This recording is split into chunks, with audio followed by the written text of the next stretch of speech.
स्वागत आहे तुमचं स्वादांकुर किचनमध्ये। आज आपण बघणार आहोत बटाट्याची चटपटीत रेसिपी। त्याला तुम्ही आलू चाटही म्हणू शकता। तर या ठिकाणी खूप कमी साहित्यात आणि कमी वेळामध्ये चटपटीत अशी ही रेसिपी बनून तयार होते। चला तर मग कशी बनवायची ते बघूयात। या ठिकाणी मी एका पॅन मध्ये 3 ते 4 लाल मिरच्या घेतल्या आहेत आणि सर्वीकडून व्यवस्थित भाजण्यासाठी तुम्ही या मिरच्यांचे असे तुकडे करून घेऊ शकता। त्यासोबतच 2 चमचे इथे जिरे घेतले आहे। या दोन्ही वस्तू आपल्याला चांगल्या भाजून घ्यायच्या आहेत कमी गॅसवर। या भाजल्या गेल्या की गार करून या मिक्सरला आपल्याला वाटून घ्यायचे आहे। हे मसाले गार झाले आणि आता हा ओबडधोबड थोडा जाडसर मसाला वाटून घ्यायचा आहे। मस्त असा मसाला आपला तयार झालेला आहे। तो बाजूला ठेवून देऊ। पुढे याचा उपयोग आपल्याला होणार आहे। चला, मसाला तर तयार झाला।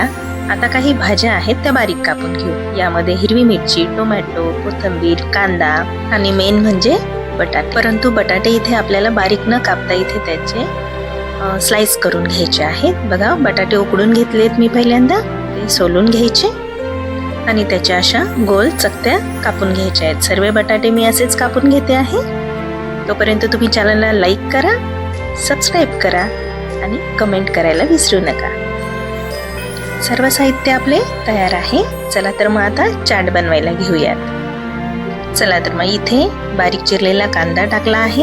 त्यानंतर टोमॅटो, हिरवी मिरची, कोथिंबीर, त्याचसोबत इथे चिंचेचा कोळ सुद्धा टाकलेला आहे। ही चाट आंबट गोड होण्यासाठी इथे साखरही मी ऍड केलेली आहे 1 चमचा। त्याचसोबत आपण बनवून घेतलेला मसाला 1 चमचा घेतलेला आहे आणि थोडंसं काळं मीठ घेतलेलं आहे। चटपटीतपणासाठी चाट मसाला अर्धा चमचा टाकलेला आहे। तुम्ही तुमच्या आवडीनुसार टाकू शकता।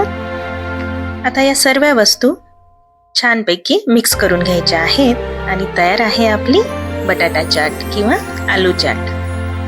तर तुम्हीही नक्की करून बघा अशी आलू चाट आणि मला कमेंट करून सांगा। चॅनलला सबस्क्राईब करा, लाईक करा आणि बेल आयकॉन दाबायला विसरू नका। धन्यवाद।